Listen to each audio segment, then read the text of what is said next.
Hello everyone, কেমন আছো সবাই? আশা করি ভালো আছো, সুস্থ আছো। আমরাও বিন্দাস আছি। তো যেমন রোদ বেরিয়েছে সেরকম হাওয়া দিচ্ছে। তো আজকে না আমাদের একদমই রান্নাবান্না নেই কিছু, শুধু সোনার খাবারটাই হবে। তো যার জন্য এখন কাজকর্ম নেই, তো তাই বাইরেটা একটু বসে বসে হাওয়া লাগাচ্ছি গায়ে।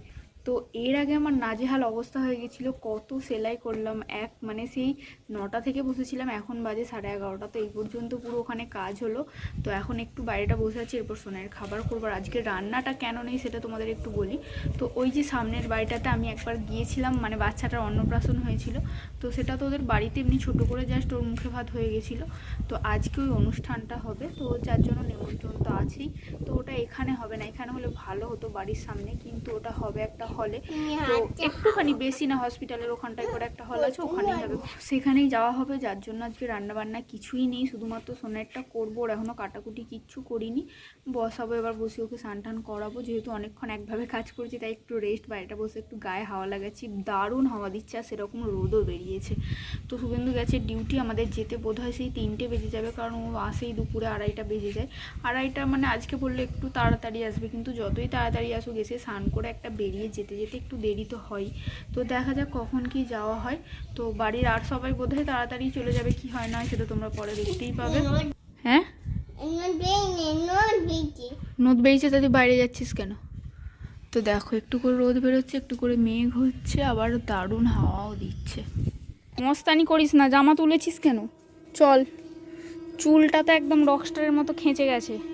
চলো চান টান করাই। 2000 years later. তো চলো, সোনাইকে খাওয়ানো হয়ে গেছে, আমার স্নান হয়ে গেছে, সমস্ত কিছু কমপ্লিট। কিন্তু আসবে তারপর আমরা রেডি হবো, কারণ শাড়ি ঠাড়ি যে একা একা পরবো সেটাও আমার দ্বারাই হয় না, ও না এলে। তো সেই কারণে কোনো কিছু কাজই এগিয়ে রাখতে পারছি না। ও বেরিয়ে পড়েছে, ফোন করেছিল। তো এখন বাজে 1:45। তো আজকে একটু তাড়াতাড়ি বেরিয়েছে আর কি। তো যাই হোক, ও আসুক, আসলে স্নান টান করবে, তারপর আমরা রেডি হব, তারপর বেরোনো হবে। তো মোটামুটি সবই কমপ্লিট, শুধু রেডি হলেই বেরিয়ে যাবো। তো জামা কাপড়গুলো অন্তত বেড ঠের করে রাখি, তো ও এলেই ঝটপট তাহলে বেরিয়ে যেতে পারবো। তো চলো তাড়াতাড়ি করে এদিকের কাজগুলো করে নিই, তোমাদের সাথে আবার বেরিয়ে একদম দেখা হচ্ছে।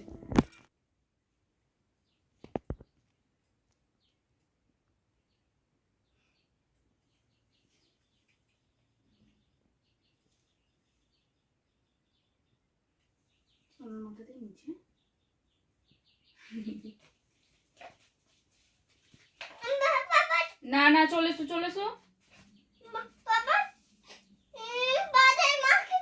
পাপা তো গলায় দিয়েছিল।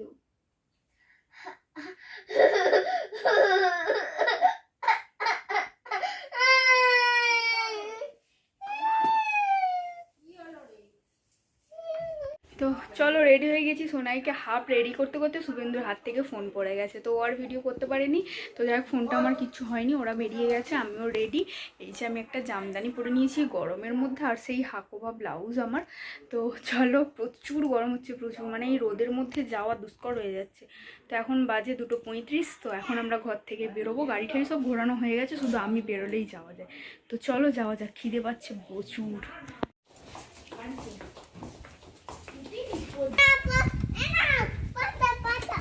না, ব্যাগটা একটু নিয়ে রাখো। চলে বাবু, চলে তুলে দি। পা মনে হয় খোঁড়া বিড়ালটা। গাড়িতে বসলেই সোনার হেয়ার ব্যান্ড দেখো শুধু খুলে খুলে চলে যাচ্ছে। এই তো হসপিটাল মোড়ে।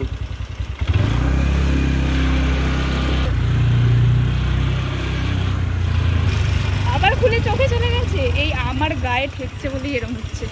এই মেয়েটার চুলটা তো ফেটেই যাচ্ছে গো। গাড়ি থেকে নামিয়েছো না, ভালো করে ঠিক করে দেবো। হ্যাঁ, আমার গায়ে ঠেকছে, পাপার গায়ে ঠেকছে, ওই জন্য হয়ে যাচ্ছে। দেখি দেখি, মুখটা তোলো একটু। এই তো ওপর দিকে, ওপর দিকে। এই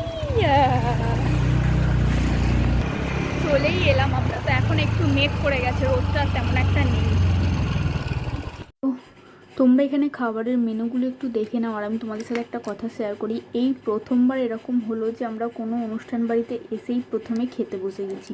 আসলে বাপি যেহেতু একটু আগে এসেছিলো, তো বাপি এসে দেখা করে গিফট টিফট দিয়ে আর কি, ওপরে যেহেতু মানে আর কি বাচ্চাটা ছিল আর নিচে খাওয়া দাওয়া হচ্ছিল, তো নিচে বাপি খেতে বসে গেছিলো। আর তোমরা শুনলেই একটু আগে আমাদেরকে ফোন করেছিল আমরা যখন বেরোচ্ছিলাম যে কোথায় আছি।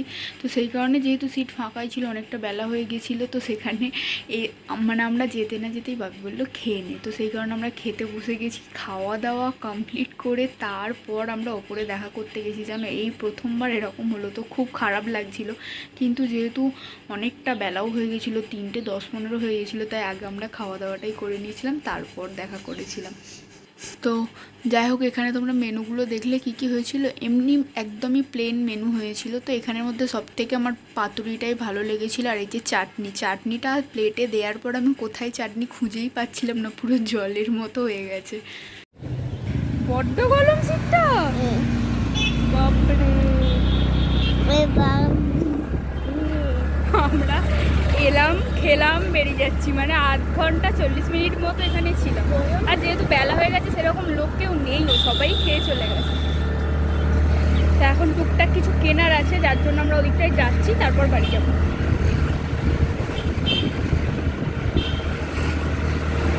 রোডও ফাঁকা বলো দুপুরবেলা বলে, কিন্তু দুপুর আর আছে কি, 3:30 বাজে।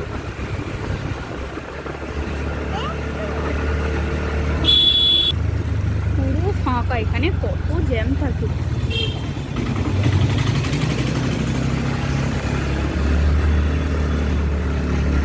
আজ রবিবারে আমি স্কুল যাচ্ছি, দেখি। এই দেখো, কি বলছো? দেখো, চোখ বন্ধ করে বলছে আমি ঘুমিয়ে পড়েছি। শুনতে পাচ্ছ তুমি?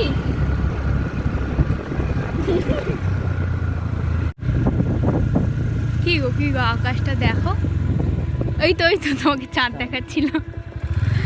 দারুণ, রোদের জন্য পুরো নীল হয়ে আছে।